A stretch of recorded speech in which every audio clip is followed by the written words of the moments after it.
नमस्कार। राहुल गांधी को गुस्सा क्यों आता है? Why does Rahul Gandhi get angry? At India? At Modi? Well, just about anything. What is happening? This person would surface once in a while.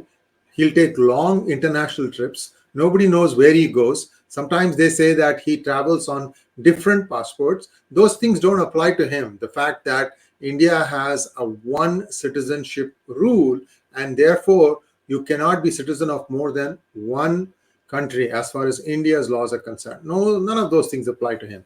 So, what exactly is going on? Why is this person lashing out? Let's try and take a peek into some of the things that he has been doing and try and see if we can come up with some sort of a conclusion.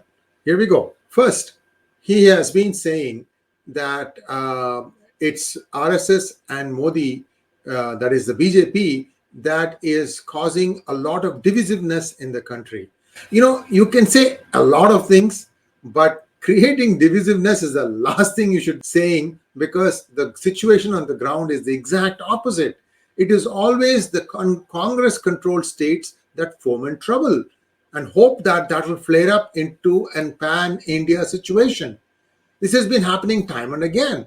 They are only in power in a few states, and this is where most of the troubles seem to start. If they are not in power, they are at least in a sizable opposition, and there they also try to foment trouble. So you are doing all the hard work of creating trouble, and then you turn around and tell BJP that it is playing divisive politics? How so? It's been proven again and again. This is not one time. Look at the 3 riots that started in Rajasthan. And when Congress was in power in Punjab, the farmers' agitation started there. Anyway, so this is all, their own creation. They want to try and somehow upset the apple cart that Modi government has carefully constructed. And then if they can't do that, try and see if they can get a rise out of them, the BJP. Then what was really interesting was a few weeks ago, the Congress, especially Rahul Gandhi, was aping the DMK's anti-national stand of calling the central government as a union and saying that India is a union of states. This is all blatantly wrong, and DMK has been pursuing this, a divisive policy for a long time, as if the national rules don't apply to them. In fact, their rather mediocre chief minister, Mr. M.K. Stalin, says, Hindi vendam peda. That means, I don't want Hindi. I mean, in a very derogatory way. And also, English vendam poda. I don't want English. But this guy entertains dreams of becoming the deputy prime minister or the prime minister of India. The guy can't speak 2 words of English. Or maybe he can speak 2 words of English. Development and corruption. I haven't seen him speak a 3rd word. And how can you become the prime minister of the country? So dream on. So these are people who have no clue of what it takes to run, forget about the country, their own state. They've been such a whopping failure. And now Rahul Gandhi wants to take that situation and try to blow up across the country, because Congress is a pan-India party. Why is he trying to do that? I have no idea. Whoever is advising him is doing a really bad job. Then, recently, one of Rajiv Gandhi's killers, 𝗣𝗚𝘂𝘀𝘀𝘀𝘀, was released by the Supreme Court. Initially, the Congress kept quiet, but then when they saw that the crowd was really getting restless and getting very angry at this, suddenly Congress is now making an issue of the release of one of the Rajiv killers. Last I checked, Rajiv Gandhi was his father. He should have been in front and center saying that 𝗣𝗚𝘂𝘀𝘀𝘀𝘀 should have not been released.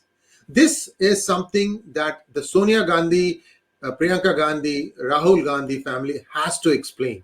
How is it that they kept quiet for this long? What happened? And there are also people saying that, oh, Sonia Gandhi wanted Rajiv Gandhi out of the way. I mean, these are all far-fetched stories. But somehow they just keep quiet. I mean, Priyanka Gandhi goes and meets one of the killers in the jail. What was the reason for doing that? So bad optics, bad execution, and now having seen populace of India is extremely upset that one of its ex-prime ministers killers has been let loose by the Supreme Court, suddenly Congress is changing its tune. In fact, they've changed its tune so drastically that their partner DMK also goes to Rajiv Gandhi's memorial in Sriperumbudur and lays a wreath there. So these people have no scruples, no morals, no moral compass at all. Whatever is the flavor of the day, they'll imbibe that. Never mind that they were towing a line 180 degrees opposite a day before.